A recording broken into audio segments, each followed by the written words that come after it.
Всем привет! Вы на канале Вкусно дома, и с вами я, Ольга Молодцова. И сегодня я хочу испечь торт черепаха. Но не простую черепаху, а банановую. Для этого нам понадобится для приготовления теста 6 яиц, 450 граммов муки, стакан сахара, чайная ложка соды и 2 столовые ложки меда. Для приготовления крема 850 граммов сметаны и стакан сахара. А также нам нужны будут пару бананов. Для начала приготовим тесто. Для этого нужно взбить яйца в легкую пену.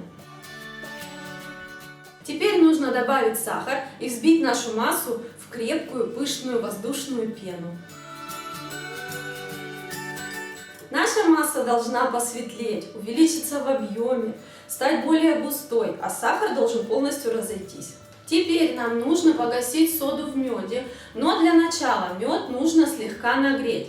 Можно нагреть его на плите, допустим, в эмалированной посуде. Я делаю проще. На несколько секунд я грею его в микроволновке. Мед нужно нагреть до жидкого состояния, кипятить его не нужно. Он должен быть просто очень теплым, почти горячим. И теперь сюда высыпаем соду и гасим ее. Кстати, этот фокус очень любят дети. Высыпаем соду и быстро ее перемешиваем.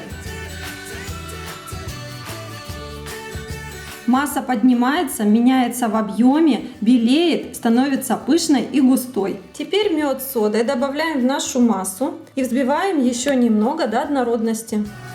Теперь частями вводим муку в нашу массу и взбиваем ее до однородного состояния.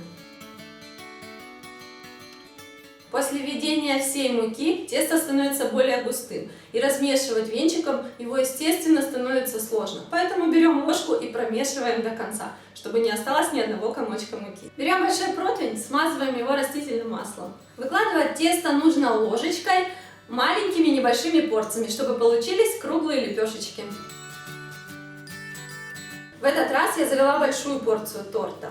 Но если вам нужен маленький тортик, небольшая черепаха, можно взять половину, и поверьте, тортик получится хорошего размера. Теперь наши лепешечки нужно отправить в духовку, которая нагрета до 180 градусов. Печься они будут минут 5-7, очень быстро. Они быстро поднимаются и затем румянятся. Нужно не довести их до слишком румяного состояния, иначе они будут сухие. Нам они нужны нежные, поэтому едва они зарумянились, проверяем зубочисткой готовность, и если она сухая, то достаем. А пока коржики в духовке выпекаются, самое время приготовить крем. Крем для этого торта делается очень просто. Нужно всего лишь смешать сметану и сахар до растворения сахара, потом лишь слегка взбить. Нам не нужен густой крем, поэтому сметану лучше всего брать 15%. Нужен крем жидкий. Так как коржики мы будем опускать теплыми в крем, миску для приготовления крема нужно взять большую. Добавляем сюда сметану, сахар, смешиваем и взбиваем. Наш крем готов. Делается он очень быстро. А сейчас нам нужно нарезать бананы кружочками. Коржики испеклись. Вот такая румяная, пышная красота получилась. Теперь по 1-2 штучки нужно теплыми складывать в крем, дать им немного пропитаться, подождать, то есть чуть-чуть, и потом складывать в форму горочкой в виде черепахи. При этом не забываем прослаивать каждый слой бананами. Все, мы сложили наш торт горкой, прослоили бананами и теперь оставшимся кремом покрываем наш торт. Раньше я всегда этот торт украшала шоколадной глазурью, но сейчас я делаю намного проще, мне так больше нравится. Я беру обычное какао, растворимое, из которого делают напитки, и просеиваю его через мелкое сито.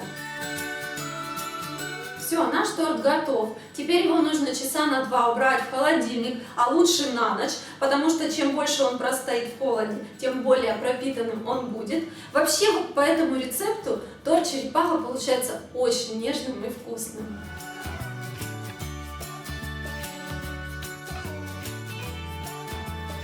Если вам понравился этот рецепт и вы любите торт черепаху, ставьте лайки. Подписывайтесь на мой канал, пишите комментарии, заходите также в мою группу ВКонтакте, в Инстаграм, все ссылочки я оставлю в описании под этим видео. Ну а на этом у меня все, приятного аппетита, пока!